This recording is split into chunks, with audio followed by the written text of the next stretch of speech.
We're very excited to have a special interview here with us live on the webcast. We've got Melanie Matthews with the Gathering of Nations and Megan, the new Miss Indian World. You've been Miss Indian World, what, a month now? Yep. So we appreciate the two of you coming on today. Sure. I'm glad to be here. Thank you so much. All right, well, we'll start with you, Melanie. You want to tell us about kind of how things went this year with Miss Indian World and about your new, Well, we had a great Miss Indian World pageant. We had 22 contestants from the United States, Canada, and they all just were so exciting. They all brought something new and different. And for the first time ever, we have a young woman from the Creek tribe as Miss Indian World in Alabama, of all places, too. That's so right. we're really excited, and I'm sure a lot of people are going to get to know more about her tribe. So that's pretty much what we're doing here is, the exposure for her to come out, people to meet her and say hello. Because a lot of people have said, oh, we saw you during the pageant, but we didn't get to say congratulations. So this is kind of one of the first places she's come to.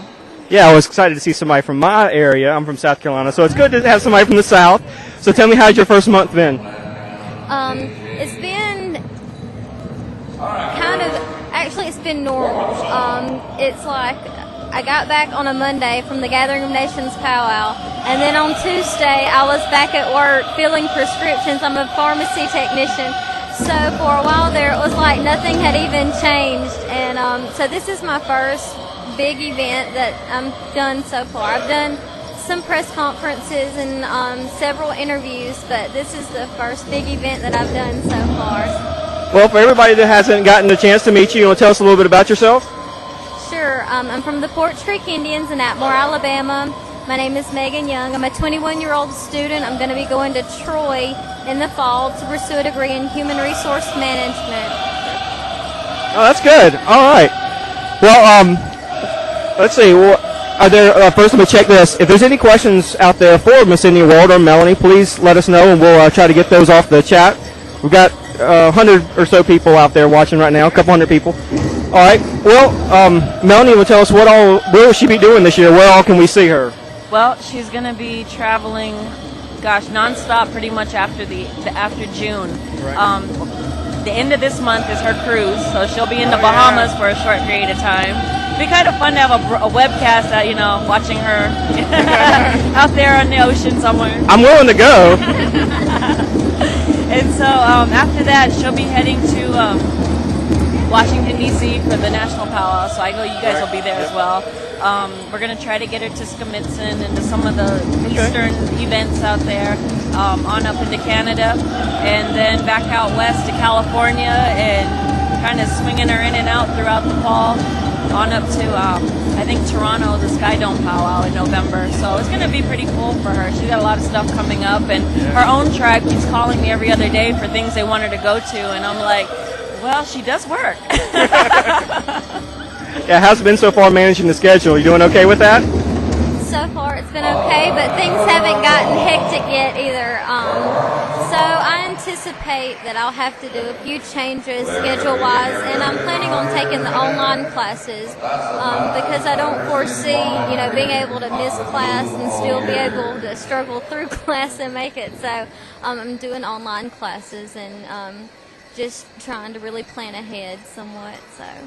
On our podcast last week, we interviewed Bushy Braids Anna Old Elk, who was second runner-up, and she talked about how much fun and how much she enjoyed getting to know all the people, and how quickly you all became friends. What was the whole process like for you?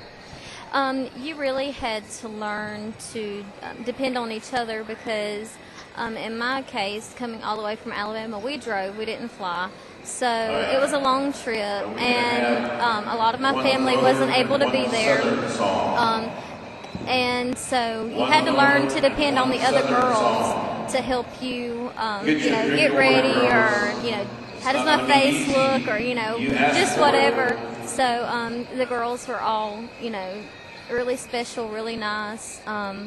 Those are girls that will be my friends, forever. I'll meet them along the way at powwows and different conferences and functions. And, I think that it'll be one of those things where you'll pick up right where you left off because they were all just very, very nice girls. Well, any advice for some other young ladies out there that are looking to compete in the future years? You should definitely definitely compete in the Miss Indian World pageant because it was a dream that I had since I was 16 years old. I never expected to win, but it was something that I really wanted to do. And whenever I met that opportunity and was able to do it, I went with it full force, and I just gave it my best shot. And I didn't go into it expecting to win. I went into it for the experience. And I think that if girls out there that are wanting to compete will go into the competition or any competition with that type of attitude, it won't matter whether you win or lose, you'll still be a winner because you came back with all of those experiences that no one will ever be able to take away from you. All right. Well, as you travel, what is some of the things that you're wanting to kind of share with people about your tribe or your culture, or some of the issues that are important to you? Some of the issues that are very important to me are, first of all, promoting my tribe, because a lot of people don't realize that there are still Native Americans in Alabama. By me saying, hey, I'm a Porch Creek Indian and I'm from Alabama, that opens up a lot of questions, because a lot of times the first thing that people say to me is, I didn't know there were Indians in Alabama. And it's like, well, here I am,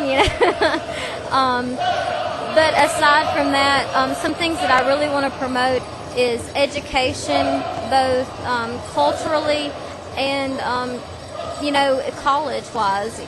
Always strive to learn more because you'll know no limits if you continue to better yourself and educate yourself, but especially about cultural ways and learning about your history, whether you're Native American or not, because that gives you a basis for who you are.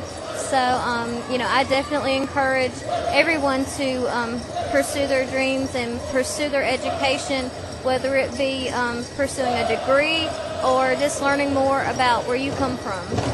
All right, great. Well, we appreciate the two of you coming on, and I'm sure we're going to see you down the road. We'll be at Skamiskin and Morongo if you make it out to California. So